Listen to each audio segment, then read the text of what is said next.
Hey guys, John V from PhoneArena here. You're watching our video review of the new Moto G. This year's model has a lot of familiar qualities. It still has the same design language before, but this time the size has been increased just because of the larger display that's in tow. You see some improved specs in certain departments, but still manages to retain its $180 outright cost.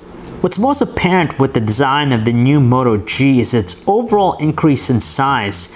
Yes, it's bigger, so it's a handful to operate, in contrast to the pocketable size of last year's model. Still, we appreciate that there's a superficial level of customization courtesy of its replaceable back cover. Indeed, the phone doesn't deviate from the design language established by its predecessor, but for an inexpensively priced thing, we can't expect a whole lot of style.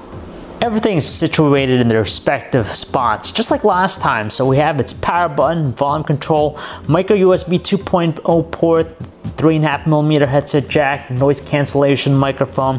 What's different, however, is that this new version features dual front-firing speakers, and in the rear, there's a micro SD card slot. Jumping up to a bigger 5-inch 720p IPS display, its size is akin to today's contemporary high-end flagships. Certainly, it's still effective enough to make out some fine details in the web browser.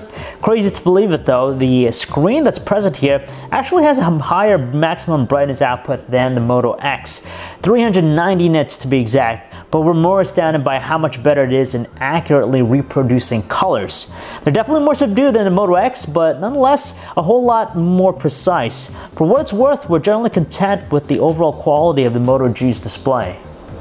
Going with the vanilla experience, Android 4.4.4 KitKat to be precise, it delivers a pure experience that doesn't try to overwhelm us, unlike some of the other customized Android experiences out there. Out of the box, Motorola's presence is felt in services such as Motorola Alert, Motorola Assist, Motorola Connect, and Motorola Migrate. We've seen these services before on other devices like the Moto E and Moto X, so there's nothing terribly new here that we haven't seen before.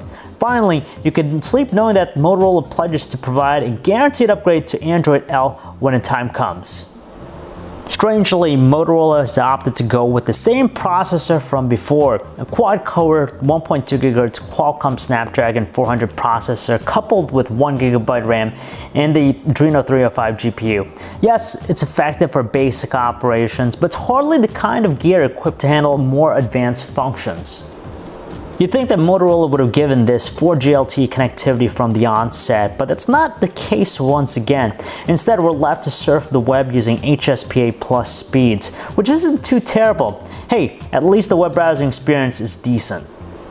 This time around, the new Moto G's camera is upgraded to an 8-megapixel autofocus one that features an f2.0 aperture lens and an LED flash. Unfortunately, the camera app hasn't changed, so it's light on features and almost non-existent with manual controls. Regardless, we still have panoramic and HDR modes. We're delighted to say that it's a decent performer with its camera, just as long as you have enough lighting in your shots. Under lower lighting situations though, it's prone to some blurring if you don't have a steady hand, plus images are noisier looking.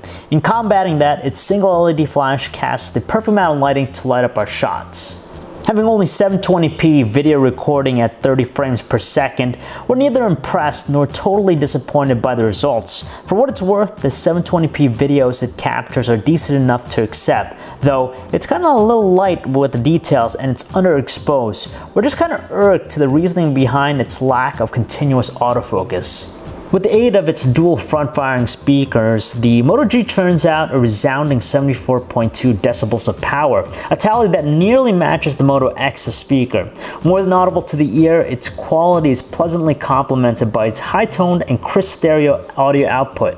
Meanwhile, when it comes to watching videos, it has support for a variety of codecs out of the box. Sure to entice, the videos come to life thanks to the display's rich qualities and its smooth playback. Voices have a subdued, muffled tone through the earpiece, but we're still able to comprehend our conversations for the most part. Likewise, the same qualities are present when switching over to the speakerphone. As for our fellow caller on the other end of the line, they mentioned having an easier time making it a clear-toned voice. Crazy to believe the new Moto G is stuffed with the same 2070 milliamp hour battery from before.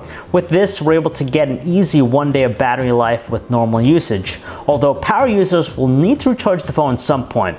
In our own battery benchmark test, it achieves a mark of 6 hours 17 minutes before calling it quits. It's a valiant mark, but nothing extraordinary in comparison to the elites. The best part about the Moto G is that you're getting a pretty decent Android smartphone at a very low cost. At $180, you get a fair amount of value in it.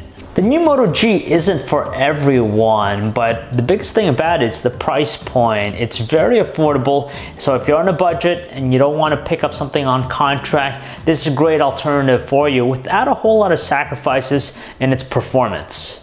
So if you guys want to learn more about the Moto G, you could check out our website, PhoneArena.com. It's John V. Thanks for watching.